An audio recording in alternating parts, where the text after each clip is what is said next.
गोकुळ अध्यक्षपदावरून संघर्ष शिगेला.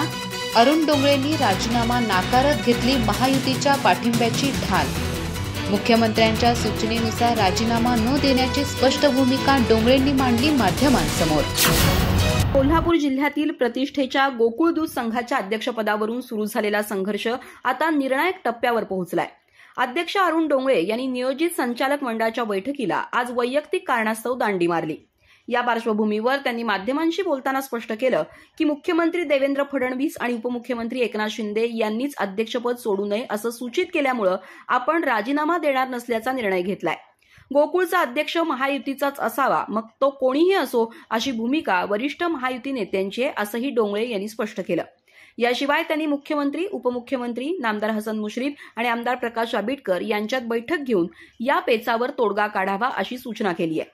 मागील पार्श्वभूमी पाहता गोकुळच्या अध्यक्षपदावर 2 वर्ष विश्वास पाटील आबाजी आणि पुढील 2 वर्ष अरुण डोंगळे यांच्यात वाटपाचं सामंजस्य ठरलं होतं. त्यानुसार विश्वास पाटील यांनी अध्यक्षपदाचा कार्यकाळ पूर्ण होताच राजीनामा दिला आणि डोंगळेंना अध्यक्षपद मिळालं. मात्र डोंगळेंचा 2 वर्षांचा कार्यकाळ नुकताच पूर्ण झाला असूनही त्यांनी पदाचा राजीनामा नाकारल्यानं सतेज पाटील आणि हसन मुश्रीफ यांच्यासाठी ही धक्कादायक बाब ठरली आहे.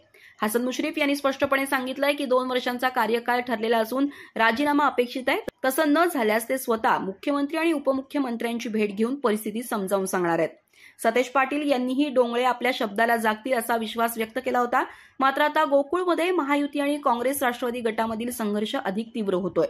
स्थानिक स्वराज्य संस्था आणि आगामी गोकुळ निवडणुका डोळ्यासमोर ठेवून अध्यक्षपदाचा मुद्दा महत्वाचा मानला जात असून याच मुद्द्यावरून जिल्ह्यातील राजकीय समीकरणं बदलण्याची शक्यता व्यक्त होतीये. डोंगळेंनी आजच्या बैठकीला अनुपस्थितीत राहून स्वतःच्या भूमिकेला बळ दिलं असून यामुळे गोकुळच्या अध्यक्षपदाचा पेच अधिक गहिरा झालाय. हा वाद कोणत्या निर्णयावर येऊन थांबतो याकडे आता संपूर्ण जिल्ह्याचं लक्ष लागलंय. अधिक माहिती आणि ताज्या घडामोडींसाठी आजच आमचे चॅनल सबस्क्राईब करा.